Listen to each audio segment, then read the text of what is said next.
So good morning ma'am. Hojik akoi leise kainogi Port Blair to Havelock chatoi ni ko Havelock Island ni do koi government ki kaino lore ferry lore ko adu do yamna budget friendly way adu do akoi booking taude ade limited seat lay bane ko adu limited time limited seat almai lay adu do details sida dum hapsara ke ko adu book tau yani aduna very affordable lore ne tang ni tang ado affordable sumai chang pane gate man da chang be ade and khoi ai mangzin leise kyam phajage je ai ulak ke ko ti bajaba hai too good hojik akoi ayuk oidore ko hojik ki ayuk ki 5:15 ne hojik lei ri je ko ai ulak ke kyam phajage mamang da jahaz de ki kaino jo moon jo lei ri ulage ki view je ngo ba sigi je ngarang kaino the bloody ka the red moon oi jib do du ne ko sidadi justify tawdra to sit lei mamang ji ngo ne se jahaz me am lei na se sine si dog se dei chatoi ne ko si Swarajdeep ko ba Swarajdeep ko yi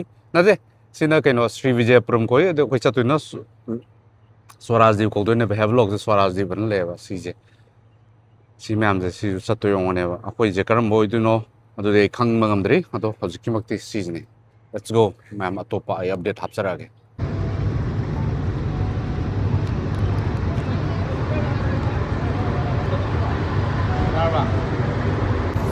so entry ke ga loire ko hojik tong na bang ai ri port ke ga loading tori moi cargo loading ai tare ko silver ga passenger ma'am sang do ne ba Havelock Island ni so let's wait another half an hour to go so ma'am hojik kaino da kakale koi ferry da kokale akoi kaino ko mari siloi ha pe ko hai bi sida lai ri ba koi ki luggage ma'am da se thamme luggage ma'am da tum mathak ta thamme ba sida changbai is nakan upper deck ta thamme ko so ma'am ki pon lai ra si emergency room ai ne boy je generator lai sida koi chang doi ne ba manung je si hora ba bambuka hai koina rani changa hai si sida so si manung sida changa ganda ayu lagi am steep koi ko si changmam je mai to hai lagi nakan sida moi achapot ke ga yon mam lai ra lagi sida engine room lai ra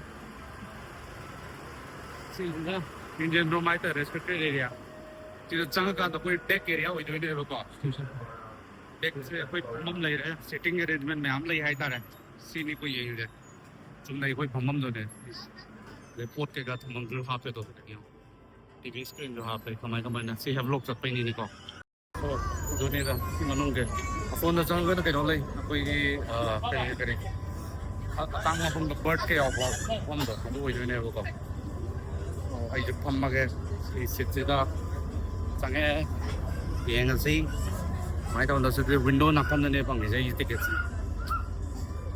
engine ये मकोन ताओ बोमा crazy crazy तका के मकोन हम हो रहे हैं कोई उसी गाड़ी थोबो हो रहा है कोई जेट से थो हो रहा है यू एम बिरो crazy scenes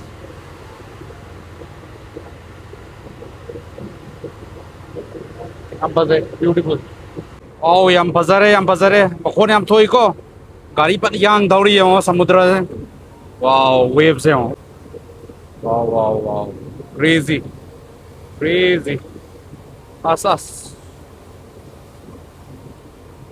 beautiful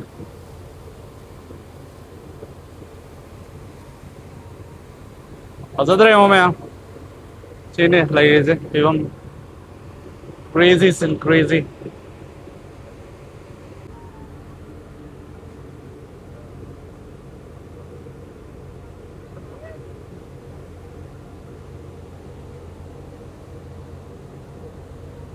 oh wow beautiful I'm crazy हो गए से यहाँ में मनिंग दा कोई सन जो ले रहे हैं देखिए मुझे सनराइज तो अपने को तो जहाज हम जो ले रहे हैं देखिए सिंह जो क्या आपका जी है crazy man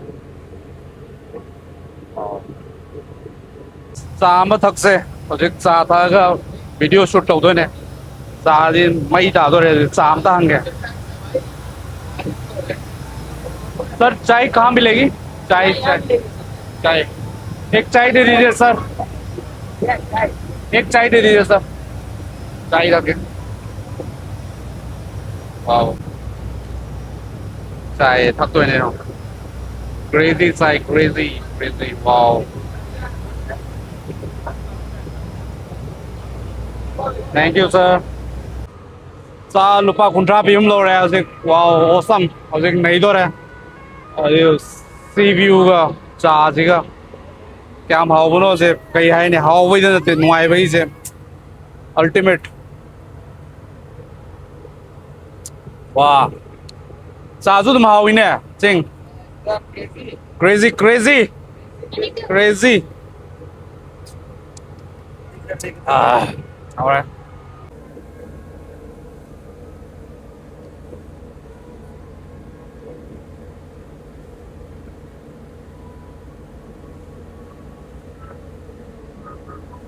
Reels mong zoom ta lâu rồi.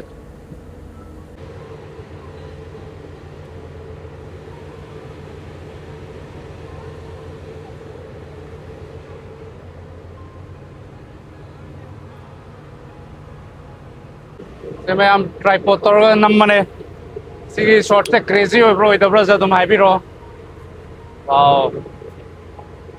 Cái sao này thấy năm ấy. Cái view gì à rồi không? Good okay, good, cool. Yo sanju rồi. Thế mà.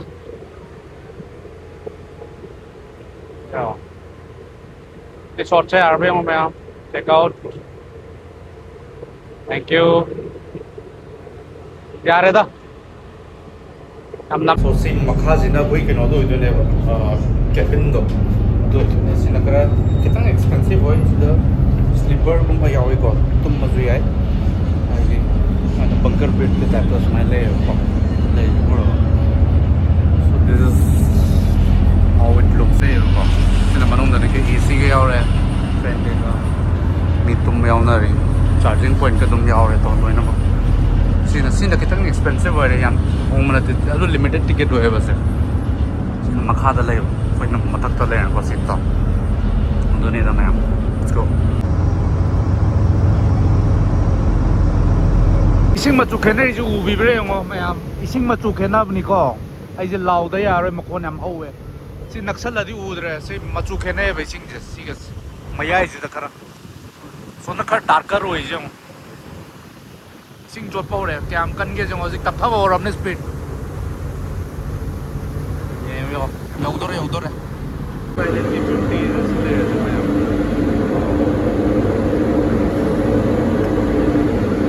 Nó là 욕설 lên dịch Hemlock Island and em biết rồi, macam whiteboard map này. Sini nó có, sini. Hemlock 욕설 lên. Lagi pakai nomor apa sih? Beautiful loh itu. Sila ni Hemlock Island ni kok. Sila ni aku cuma tu je. Macam ni tu sih. Sekarang lagi deh, kering ngam makum ngasang man mangam em je colorful loh ba. Sida di ubung deh kok ngam makum tik thangge leh sida. Crazy. Hemlock siau deh. Undar yang pasai kok, sonda.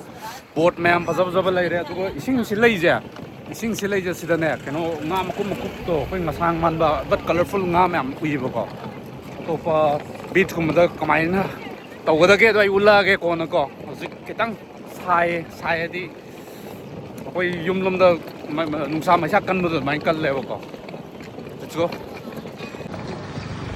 मखा से नकन दा ये पितो सो hi ma'am कोई बीच ता head out तो रे dress up kaya taulo ere matching dress so let's go ngasi beach ani chat pagi plan lai beach to kamai to bono khot pano hoi update to jara ke video macha reel gum nam na blog nam na apa ge ko crazy so mayam ngasai Radhanagar kariba kala pathar beach tagi khoi hojik Radhanagar beach ta yore so happy rucha ge masi ji am the famous soy hai ko अखोई taxi थौबीब अखोई brother जो हाइबको अदुना माना सिन recommended way है अदो हाइपेट उचरागे आई इमांग मक्तद लेरेको सो लेट्स सिंग साइड दुज बजे सिना मी खर क्राउडेड ओए अमदुना सेक्लूडेड ओए बखर को काला पत्थर दो ओ येंग से को आय उलागे सो हौजिक बीच ता इसिंग खरा वेव खरा सानार मतुंदा लोसेन जरे आइजो नुंगाइरे अदो अनोक हापनिना को मिटसे नुंगाइतेबा हाइदि पावर एम वांगमनिना केम उद्र मिटतो स्माइल स्माइल तौरगा अनकंफर्टेबल लेबको वाटर बडी नुंगाइ तारजु केनोजे नुंगाइतेबा हाइदि you can not enjoy much हाइतारे मिटता दगी केनो जोएबा थुमी जोएबना खितंग थुबलप थुबलप तौरे सो अदुनिदा ओके अंगदि नुंगाइ इट्स गुड अदो मीदि एम क्राउडेड ओइरे सिजे अनलाइक तै बीच ngarang होई ngasai yuk salu दुगदि को वन ब्यूटीफुल सनसेट हजिक चटली सनसेट से मसले मिरो